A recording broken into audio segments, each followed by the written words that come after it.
The rain fell hard on the broken planet. Corporal Taekwon moved through the mud like a ghost. His boots made soft sounds on the wet ground.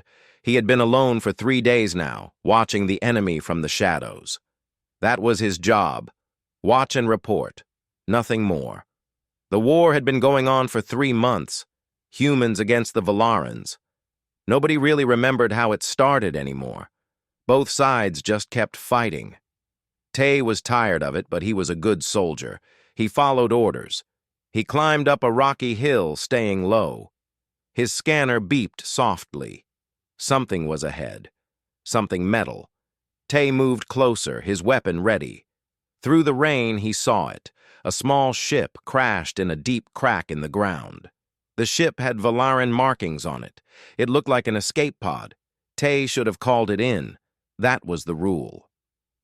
But something made him stop.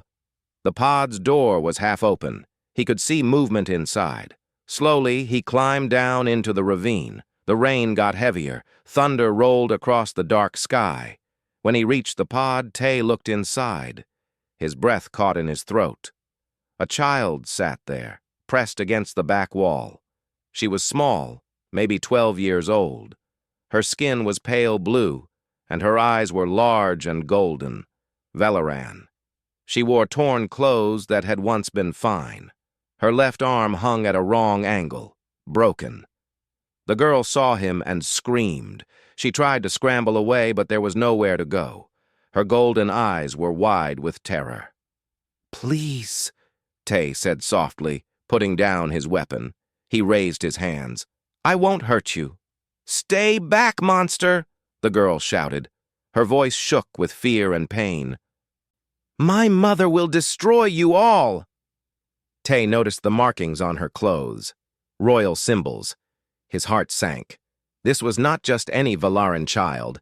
This was Princess Lyra. He had seen her picture in the intelligence reports. She had been missing for 3 weeks. Both sides had been searching for her. "I know who you are," Tae said quietly. He took off his helmet so she could see his face. "You're Princess Lyra. Your mother is looking for you." "You will use me as a weapon," Lyra said. Tears ran down her face, mixing with the rain. "That is what humans do." Tae felt a pain in his chest. She was right to be afraid. His own commanders would want exactly that. A princess as a hostage. A way to win the war. But looking at her, all he could see was a scared, hurt child. He thought of his own sister. She had died 5 years ago in a bombing. She had been 13, just a year older than this girl. "No," Tae said. He moved slowly, carefully. "I am going to help you. I am going to take you home." "You lie," Lyra said, but her voice was weaker now. The pain in her arm was getting worse. "I do not lie," Tae said. He opened his medical kit. "That arm needs to be fixed. Let me help. Please." Lyra watched him with suspicious eyes. But the pain was too much. Slowly she nodded.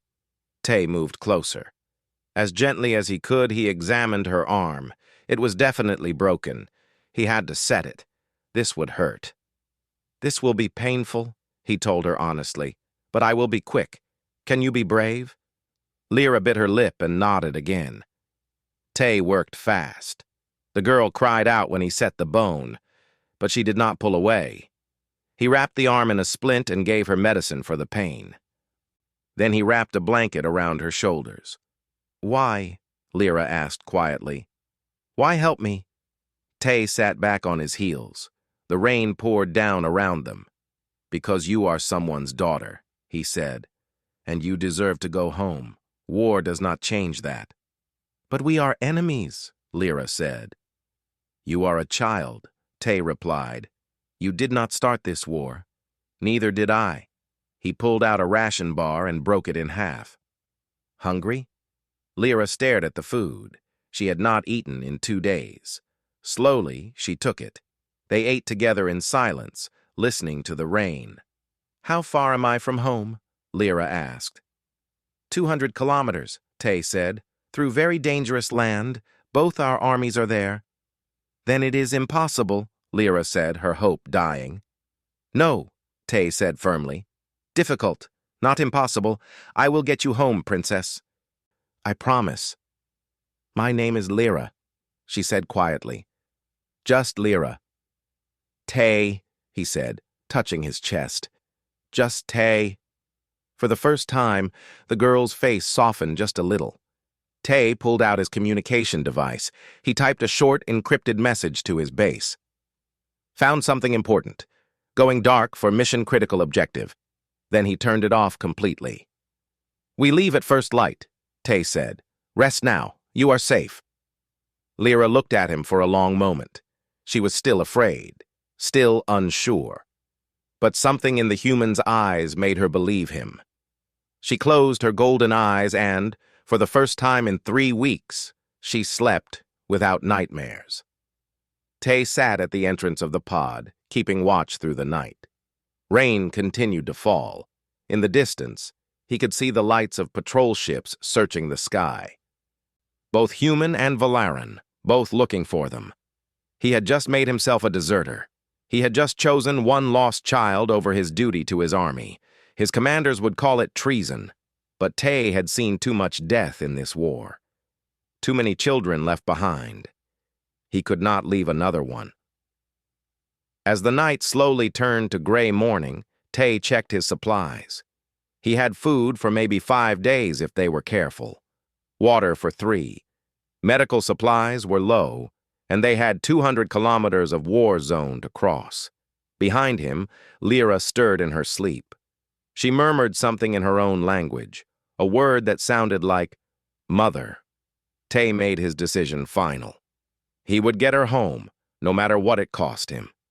The rain finally stopped as the sun began to rise. The morning sun was weak and cold. Tay woke Lyra gently. She jumped at his touch, then remembered where she was. Her arm still hurt, but the medicine had helped. We need to move, Tay said. He handed her a protein bar and a water bottle. Eat while we walk.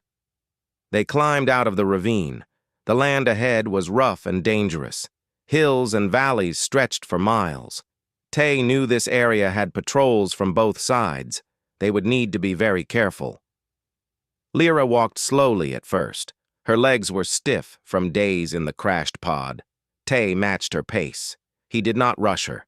Every few minutes he stopped to check his scanner and listen. Tell me about your mother, Tay said as they walked. He wanted to keep Lyra's mind off the pain and fear. Lyra's face brightened a little. She is the strongest person I know, the girl said. She rules our people with wisdom and kindness. She loves music and art. She taught me to paint. Lyra's voice grew sad. She must think I am dead. She will know the truth soon, Tay promised. We will get you home. They walked for hours. The sun climbed higher. Around midday, they heard the sound of engines overhead. Tay grabbed Lyra and pulled her under a rocky overhang. They pressed themselves flat against the stone. A human patrol ship flew past, its scanners sweeping the ground. Lyra's heart pounded. Tay put a finger to his lips. They waited until the ship was gone. That was your people, Lyra whispered. Why hide from them?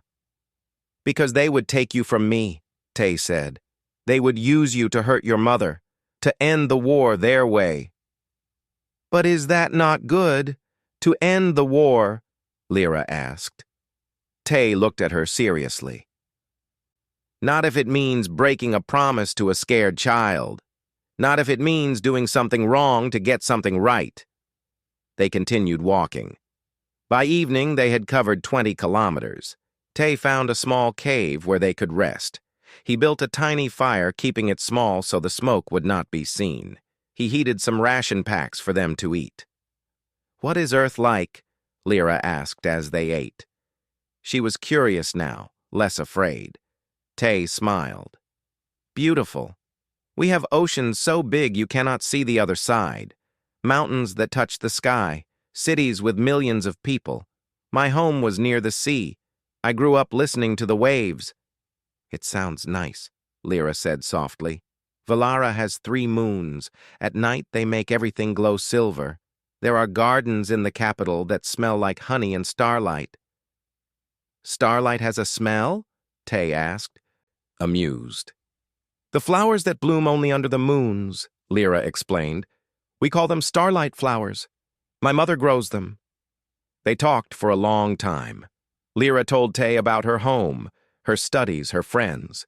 Tay told her about his family, his childhood, his sister. When he mentioned his sister, his voice grew quiet. She was killed? Lyra asked gently. Yes, Tay said. A bomb. She was in the wrong place at the wrong time. She was just going to school. I am sorry, Lyra said. She reached out and touched his hand with her good one. War takes many children. Too many, Tay agreed. That is why I am doing this. Maybe saving one can make up for all the ones I could not save. That night, as Lyra slept, Tay kept watch. He thought about what he was doing. He had left his unit, disobeyed orders, helped the enemy. But looking at the sleeping child, he felt no regret. Some things were bigger than war. Far away in the Valaran capital, Queen Nara sat in her throne room. She had not slept well in 3 weeks, not since her daughter had disappeared. Every lead had been nothing. Every search had failed. She was losing hope. Her advisor, High Chancellor Bora, entered the room. Your Majesty, the old Valaran said carefully, our intelligence has intercepted a strange human transmission, encrypted. It mentions something important being found. What does it mean? Nara asked, too tired to feel hope. We do not know, Bora admitted, but one of our scouts saw something. A human soldier, alone, moving toward our territory, and he is not attacking, he is just traveling. One soldier? Nara said. Why does this matter? Because, Bora said slowly, he is in the exact area where Lyra's pod crashed.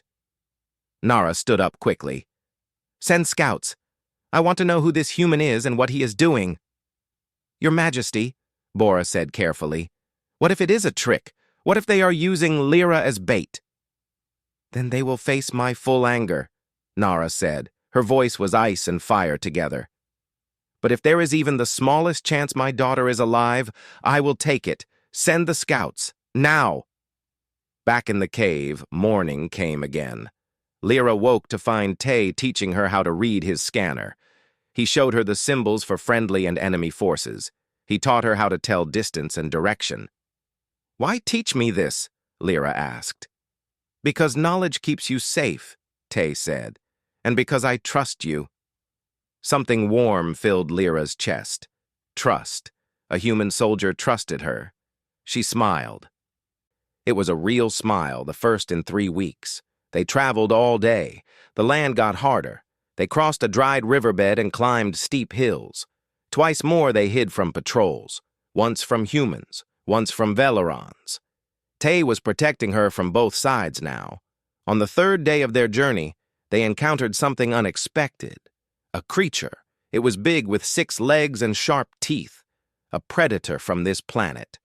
It had not eaten in days, and it saw Lyra as prey. The creature charged. Lyra screamed. Tay stepped between them. He fired his weapon 3 times. The creature fell, dead. Tay turned to Lyra. Are you hurt? Lyra shook her head. She was crying, but not from fear. From something else. This human had just saved her life. Again. He had not hesitated. Had not even thought about it. Why do you keep saving me? She asked through her tears. Because you matter, Tay said simply. Your life matters, Lyra, not because you are a princess, but because you are you. Lyra ran to him and hugged him with her good arm. Tay was surprised, but he gently hugged her back. My little brother, Lyra said in Korean words she had learned from captured human broadcasts. Appa. Tay's eyes grew wet. He had not been called that since his sister died. Yes, he whispered. I will be your Appa. I will get you home. I promise.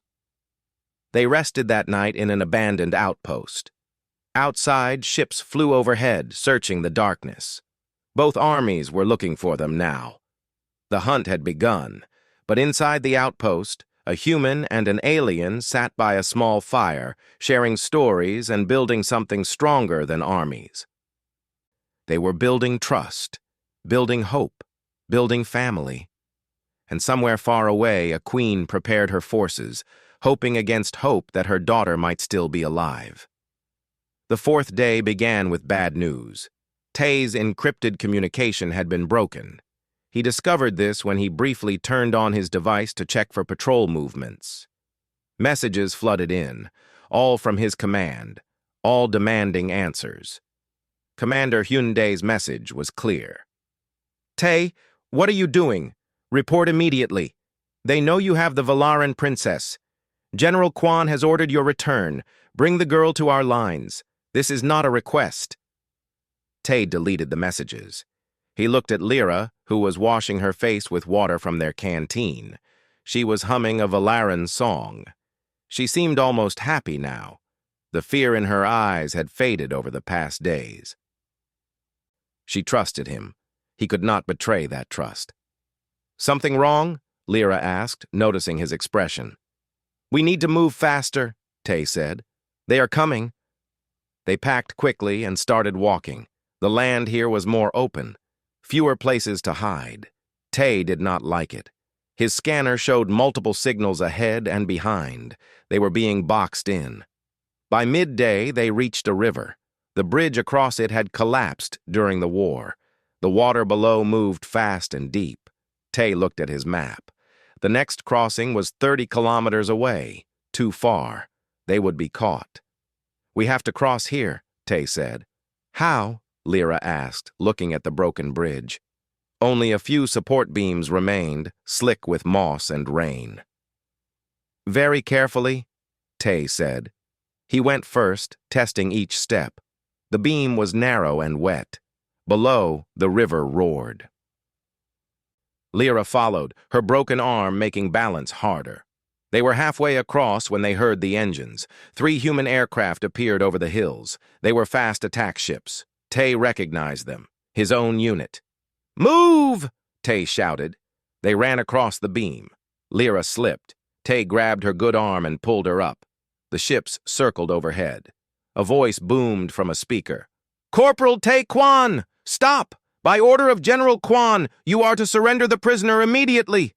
I am not your prisoner! Lyra shouted at the sky. Tay kept moving. They were almost across, just a few more meters. Then the ships landed on the far side, blocking their path. Soldiers jumped out. 6 of them, all armed. Their leader was a captain Tay recognized. Captain Wu, a hard man who followed every order without question. Stand down. Corporal, Captain Wu said. His weapon was raised. Give us the alien. General Quan wants her for negotiations. She is a child, Tay said. He stood in front of Lyra. I am taking her home. That is not your decision, Captain Wu said. She is a strategic asset. She ends this war. By being used as a hostage? Tay asked. That is not how we should win. We win however we can, Captain Wu said. Last chance. Step aside. Tay did not move. No. Captain Wu's face hardened. Then you are a traitor. The soldiers raised their weapons. Tay slowly pulled out his own, 6 against 1. He could not win, but he could buy Lyra time to run. Lyra, Tay said quietly. When I say go, you run back across the bridge. Find somewhere to hide. No, Lyra said. I will not leave you. You have to, Tay said. I will find you. I promise. Before anyone could move, a shot rang out. But it did not come from Captain Wu or his soldiers. It came from above. A small aircraft had appeared, flying low. It was human, but not military. A civilian transport. The transport landed fast. The door opened. A young woman in a pilot's uniform jumped out. Lieutenant Ina Saul. Tai knew her. She was not military anymore. She had left the service months ago. Get in! Ina shouted. Both of you! Now! Ina, what are you doing? Tay asked, shocked. Saving your stubborn life, Ina shouted back. Move! Captain Wu turned his weapon toward Ina. Stand down, civilian. This is military business. Shoot me then, Ina said calmly. But you will have to explain to the council why you killed an unarmed civilian. She looked at Tay. I said move! Tay grabbed Lyra's hand and ran. They jumped into the transport. Ina followed, sealing the door. The ship lifted off just as Captain Wu fired. The shots bounced off the shields. Inside the transport, Tay stared at Ina. Why? Ina looked at Lyra, then back at Tay. Because 3 days ago I intercepted your first message. I tracked you. I watched you with her. She pointed at Lyra. I saw you share your food, protect her from that predator, teach her to survive, and I thought, that is what humans should be. Not conquerors, not killers, protectors. They will arrest you for this, Tay said. Let them, Ina said. She pulled out a bag. Here, supplies, medicine, food, enough for a week. She set the transport down in a hidden valley 20 kilometers away. I can only take you this far. Any more, and they will track me. Tay took the bag. Thank you. Ina smiled sadly. Get her home, Tay. Show them we can be better. She looked at Lyra. Your mother must love you very much. She does, Lyra said quietly. Then go to her, Ina said. And remember, not all humans are monsters. I know, Lyra said, looking at Tay. I learned that.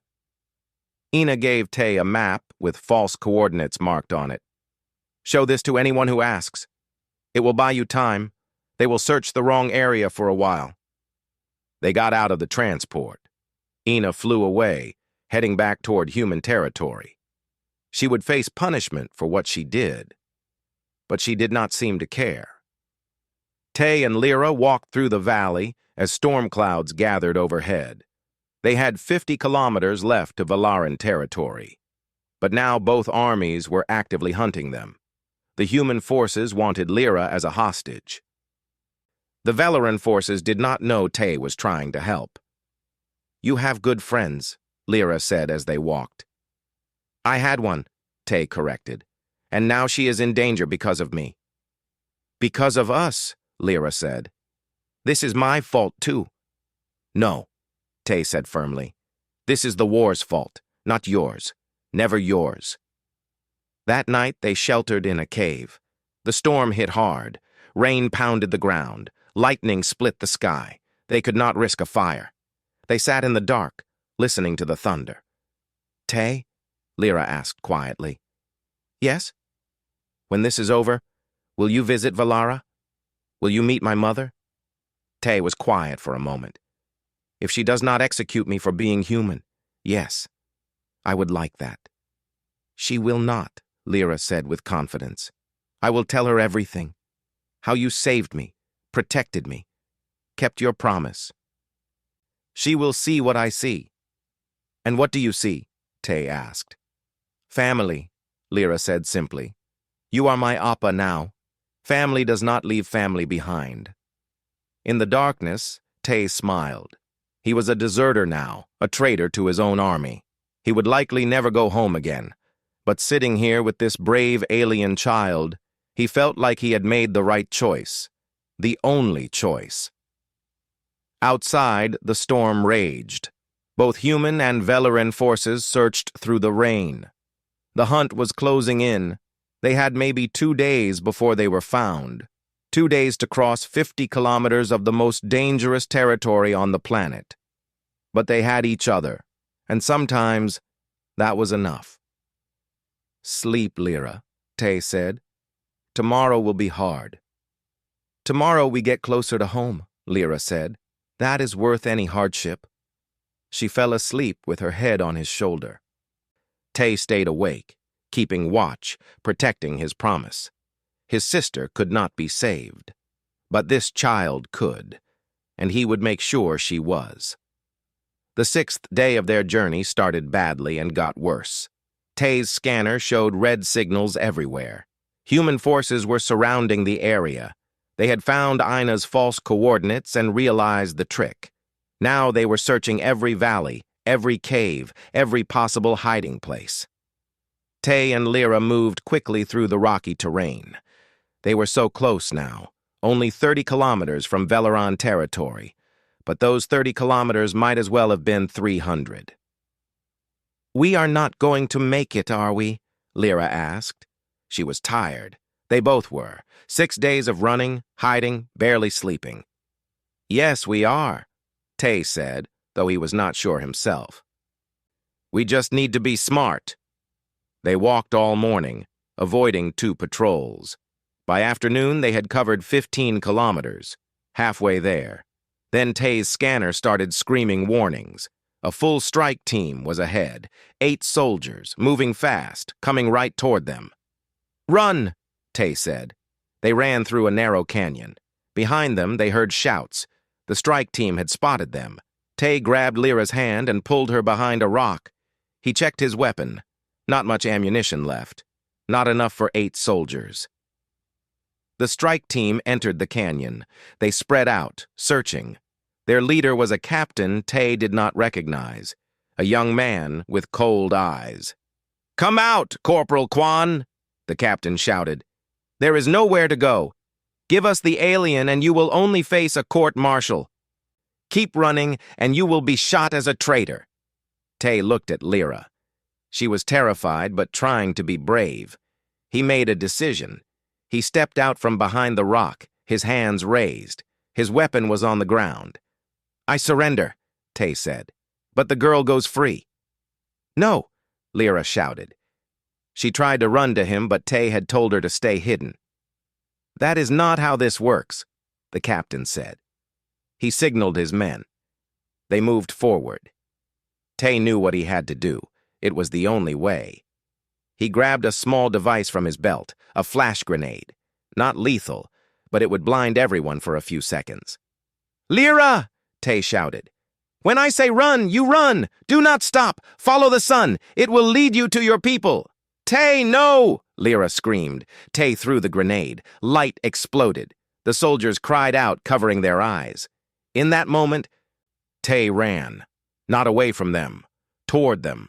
He fought. He hit. He kicked. He did everything to keep their attention on him and away from Lyra. Lyra ran. Tears streamed down her face, but she ran like Tay had taught her. Fast, smart, using the rocks for cover. Tay fought well. He knocked down 2 soldiers, disarmed another. But there were too many. A rifle butt hit his head. He fell. Another blow hit his side. He heard ribs crack. Then pain exploded in his chest. He had been shot. "Should we chase the alien?" one soldier asked. "No," the captain said. "We have the traitor. The alien will die out here alone. Let her go." Tay tried to speak, but blood filled his mouth. They dragged him away. Everything went dark. Lyra ran for hours. She ran until her legs gave out. Then she crawled into a cave and collapsed. She was alone, truly alone now. Tay was gone, captured or dead. And it was her fault. If she had never existed, Tay would still be safe. She cried until no more tears came. Then she looked at what Tay had given her, his dog tags. They hung around her neck. She touched them, cold metal with his name stamped on them. Tai Quan, her Appa. "No," Lyra said to the empty cave. "I will not let you die for nothing." She stood up. Her arm hurt. Her legs hurt. Everything hurt. But Tay had taught her to be strong, to survive. She checked her supplies. Water for 2 days. Food for 1. The Velaran border was maybe 15 kilometers away. She could make it. But she would not leave Ty behind. He had not left her. She would not leave him. Lyra looked at Ty's scanner. He had taught her how to use it. She could see the human base where they had taken him. It was 5 kilometers back the way she came, impossible for one small alien girl to reach. Except Lyra was not just any alien girl. She was a princess, daughter of Queen Nara, and she had learned from the best, from Ty. She took the medicine supplies Ina had given them. The Valaran healing salves her people made. They were powerful. They could save someone from the edge of death. If she could get to Ty. If she could find him. Lyra made a plan. It was dangerous. Probably stupid. Tay would be angry. But she did not care. He had saved her life 5 times. Now it was her turn. She waited until dark. Then she moved toward the human base. She stayed in shadows like Tay had taught her. She moved quietly. She watched the patrols and learned their patterns, just like Tay had done. The base was in an old factory, guards everywhere. But Lyra was small. She squeezed through a broken fence. She hid behind supply boxes.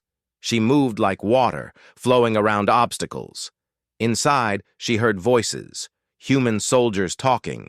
She did not understand all their words, but she heard one word clearly, Tay. They were talking about him, saying he was in the medical wing, badly injured. Lyra found the medical wing. 2 guards at the door. She waited, thinking. Then she saw it. A ventilation shaft. Small. Too small for a human, but perfect for her. She climbed into the shaft. It was dark and tight. She crawled through the metal tunnel, following the sounds of machines, medical equipment. She found a vent that looked down into a room. Below she saw him, Tay. He lay on a medical bed. Bandages covered his chest. Machines beeped around him. His eyes were closed. For a horrible moment, Lyra thought he was dead. Then she saw his chest move. Breathing. Shallow, but alive. 2 human soldiers stood guard inside the room. Lyra could not get to him.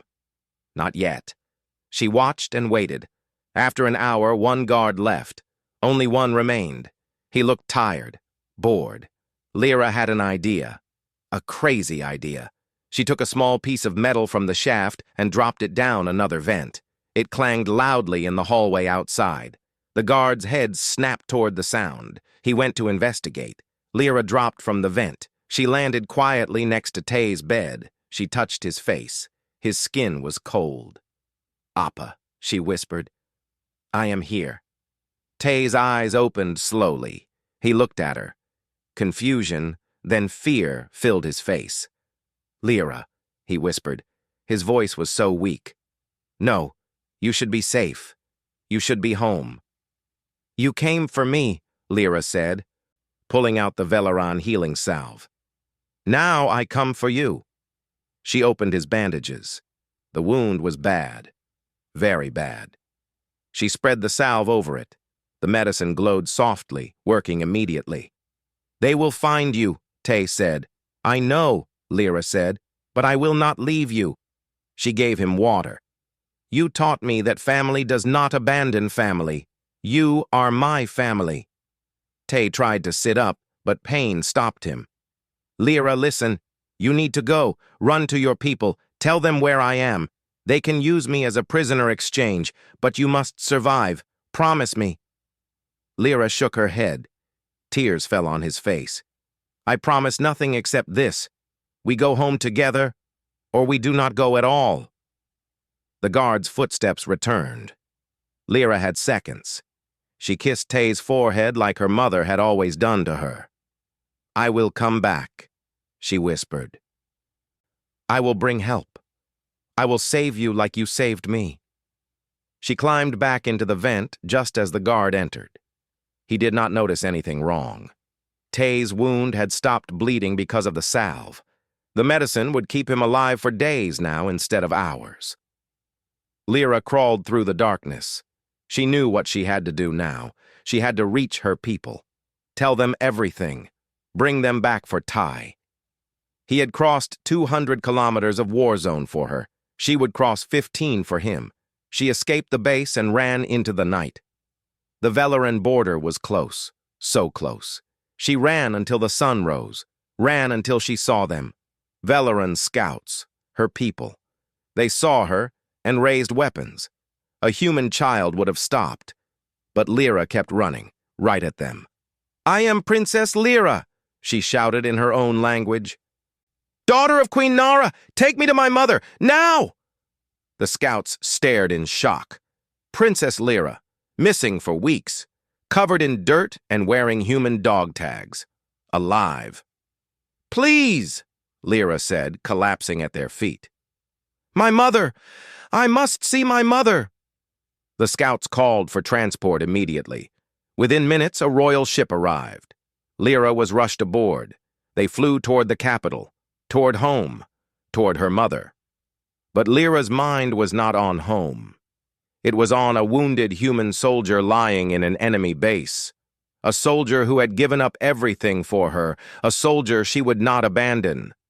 She touched his dog tags around her neck. "Hold on, Appa," she whispered. "I am coming back for you, I promise." The royal palace of Valara was beautiful. Silver towers reached toward the three moons. Gardens filled with starlight flowers glowed in the afternoon sun. But Queen Nara saw none of this beauty. She sat in her private chambers, staring at nothing. Her daughter had been missing for 23 days. Hope was dying. Then the door burst open. High Chancellor Bora ran in, something he never did. His old face was filled with shock and joy. "Your Majesty," he gasped. "She is alive. Lyra is alive. She is here." Nara stood so fast her chair fell over. "What?" "She just arrived. Border scouts found her. She is coming up the palace steps now." Nara ran. The queen of an entire planet ran like a simple mother. She ran through hallways, past confused servants and guards. She ran down the grand staircase, and there at the bottom stood her daughter. Lyra looked up. She saw her mother. Their eyes met. "Mom," Lyra said. Her voice broke. "I'm back." Nara crossed the distance in 3 steps and pulled her daughter into her arms. They both collapsed to the floor, holding each other, crying. 23 days of fear and pain poured out in those tears. "My baby," Nara sobbed. "My precious baby. I thought I lost you forever." "I know, Mom," Lyra cried. "I know. I'm sorry. I'm so sorry." They held each other for long minutes. The guards and servants looked away, giving them privacy. Finally, Nara pulled back and looked at her daughter, really looked. Lyra was thinner, dirty. Her arm was in a splint. She wore strange clothes, and around her neck hung metal tags with human writing. "Tell me everything," Nara said. They went to Nara's private chambers. Lyra told her story, all of it. The crash, the fear, the human soldier who found her. How he could have used her as a weapon but chose to help her instead. The 6-day journey, the dangers, the way Tay protected her, taught her, treated her like family. "He called you what?" Nara asked, confused at one part. "Appa," Lyra said.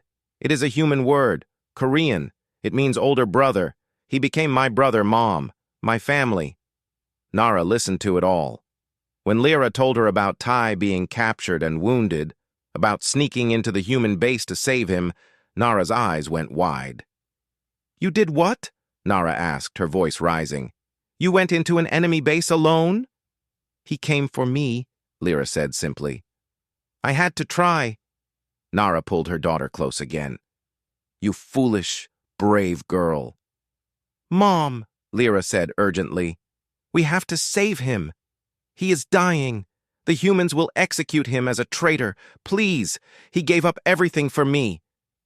"We cannot leave him." High Chancellor Bora, who had been listening, spoke carefully. "Your Majesty, with respect, this human is our enemy. He is their problem, not ours. The princess is safe. That is what matters." "No," Lyra shouted. She stood up, facing the old Chancellor. "That is wrong. Tay showed me that being enemies does not mean we have to be monsters. He could have left me to die. He could have sold me to his leaders, but he did not. He chose kindness. He chose me. And if we let him die now, then we are no better than those who started this war." The room was silent.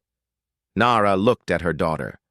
This was not the same child who had left 3 weeks ago.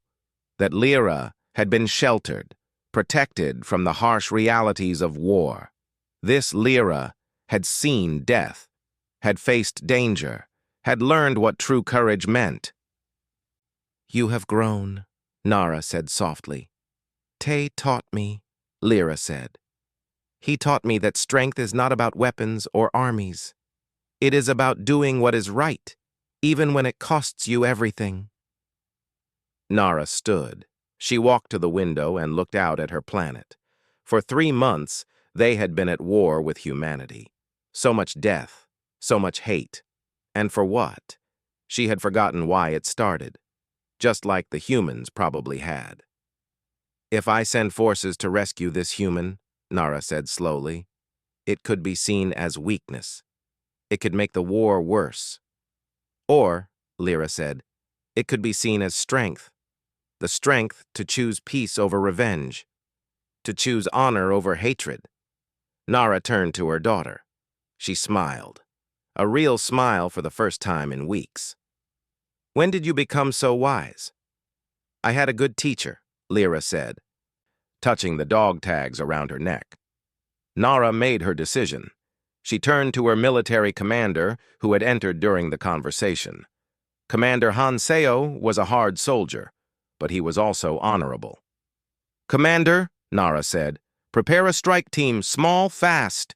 You will go to the human base and retrieve Corporal Tae Kwan, alive. Hanseo looked shocked. Your Majesty, this is highly unusual. I am aware, Nara said, but my daughter is right. This human showed mercy when he had no reason to. We will return that mercy. That is an order. I am coming too, Lyra said. Absolutely not, Nara said firmly. You have done enough dangerous things for one lifetime. Mom, he will not trust your soldiers, Lyra argued. He will think it is a trick. But if I am there, he will know it is real. Please. Nara looked at her daughter. She wanted to say no, to lock Lyra in the safest room in the palace and never let her out. But she saw the determination in her child's eyes, and she knew that Lyra was right. You stay in the transport, Nara said. You do not leave it. You do not put yourself in danger. Understood? Yes, Mom, Lyra said. Nara did something unexpected then. I am coming too. Everyone in the room spoke at once. Your Majesty, you cannot. It is too dangerous. Who will lead if something happens to you? Silence, Nara said calmly. This human saved my daughter. The least I can do is thank him in person. Besides, if this goes wrong, my presence might stop a larger conflict. We leave in 1 hour. The hour passed quickly. A small Velaran strike force assembled. 6 elite soldiers plus Commander Hanseo. They boarded a fast transport ship. Lyra and Queen Nara sat in the back. Nara held her daughter's hand. Are you sure about this? Nara asked quietly. He kept his promise to me, Lyra said. Now I keep mine to him. The ship flew toward the human base. They sent a communication ahead, a message of truce. They wanted to negotiate a prisoner exchange. The humans were confused but agreed to talk. They thought the Velarans wanted one of their own soldiers back. The ship landed outside the base. Commander Hanseo and his team went in under a white flag. Lyra stayed in the ship like she promised, but she watched through the window. Inside, the humans led them to a meeting room. General Kwan was there. He looked suspicious. What prisoner do you want? He asked. Corporal Tae Kwan, Commander Hanseo said. General Kwan laughed. Him? He is a traitor. We are executing him tomorrow. Why would you want him?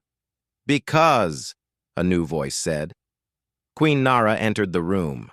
Every human soldier stood straighter. They had never seen the Velaran queen in person. He saved my daughter's life, and I do not forget debts. General Kwan stared. You came yourself, for one soldier. For one honorable man, Nara corrected. Yes. He helped your daughter escape, General Kwan said. He is our problem. Why should I give him to you? Because, Nara said, if you execute a man for showing mercy to a child, then you prove every terrible thing we believe about humanity. But if you release him, you prove that humans can be better than this war. General Kwan was silent for a long moment. Then he called for guards. "Bring the prisoner." They brought Tai in on a stretcher. He was weak, but alive. The Valaran medicine Lyra had given him had saved his life. When he saw Queen Nara, his eyes went wide. "Your Majesty," he whispered. "Corporal Quan," Nara said, bowing slightly, a queen bowing to a human soldier. The humans in the room gasped. "My daughter tells me you kept her safe, brought her home, gave up everything for her." "She is just a child," Tay said weakly. "She deserved to be safe." "Mom!" Lyra's voice came from outside. She could not wait anymore. She ran into the room. Guards tried to stop her, but Nara waved them off. Lyra ran to Tay's stretcher. "Appa," she said, crying again. "I told you I would come back." Tay smiled. Even in pain, he smiled. "You kept your promise." "I learned from the best," Lyra said. Nara watched this, saw her daughter holding the hand of a human soldier, saw the love there. Not romantic love, something deeper, family love. She turned to General Quan. "I am taking him. You can try to stop me. But that means war continues, or you can let him go. Let this be the first step toward peace." General Quan looked at Tay and Lyra. He sighed. "Take him. Maybe you are right. Maybe it is time we tried something different." The Valaran medical team rushed in with better equipment. They stabilized Tay and moved him to their ship. Lyra stayed by his side the whole time. As they prepared to leave, General Quan spoke again. "Corporal Quan," he said, "if you go with them, you cannot come back. You are officially a deserter. Do you understand?" Tay looked at Lyra, then at Queen Nara. "I understand, and I accept it." They flew back to the Valaran capital. Tay was taken to the Royal Medical Facility. The best doctors worked on him. 3 weeks later, he woke up in a room that smelled like honey and starlight. Starlight flowers. He was in the palace gardens. Lyra sat next to his bed. She had been there every day. When she saw his eyes open, she smiled. "About time," she said. "You have been sleeping for weeks." "Lyra," Tay said. He tried to sit up, but she gently pushed him back down. "Rest," she said. "You are safe now. You are home." "This is not my home," Tay said. "It is now," Lyra said. She held up his dog tags. "These say you are Taekwon, but here you are my Appa, my family, and family always has a home." The door opened. Queen Nara entered. She sat on the other side of his bed. "You have caused quite a stir, Corporal Quan," she said, but she was smiling. "Saving a princess, starting peace talks, being the first human to live in the palace." "Peace talks?" Tay asked. "Your rescue opened discussions," Nara explained. "Both sides are tired of war. They needed an excuse to stop. You gave them one. In 3 days, I am meeting with human leaders, neutral ground, to discuss a ceasefire." "Because of me?" Tay asked, shocked. "Because of what you represent," Nara said. "Hope, kindness, the possibility that we can be better than our worst fears." She stood and put a hand on his shoulder. "You gave me back my daughter. I can never repay that. But I can offer you a home, a place here, as a symbol of peace between our people. If you want it." Tay looked at Lyra. She was smiling so bright it hurt to look at. "I want it," he said. 3 months later, Tay walked through the palace gardens with Lyra. His wounds had healed. He wore Velaran clothes now. He was learning the language. He was home. In the distance, they could see the neutral zone, a place where Velaran and human children played together, the first generation to grow up, knowing peace. "You did this," Lyra said, watching the children play. "No," Tay said. "We did this. You were brave enough to trust an enemy. That changed everything." "You were brave enough to save someone who did not matter to your mission," Lyra countered. They sat under a starlight flower tree. The 3 moons were rising. Everything glowed silver. "Lyra," Tay said, "thank you for coming back for me." "Family does not leave family behind," Lyra said. She leaned her head on his shoulder. "You taught me that." Above them, ships flew overhead, both human and Valaran, but they were not warships anymore. They were trading vessels, diplomatic transports, the beginning of something new. The war did not end overnight. There were still problems, still distrust, but it was ending. One kind act at a time.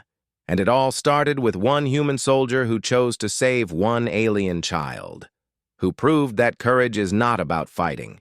It is about choosing kindness when everyone expects cruelty. Tay looked up at the stars. Somewhere out there was Earth, his old home. He would probably never see it again.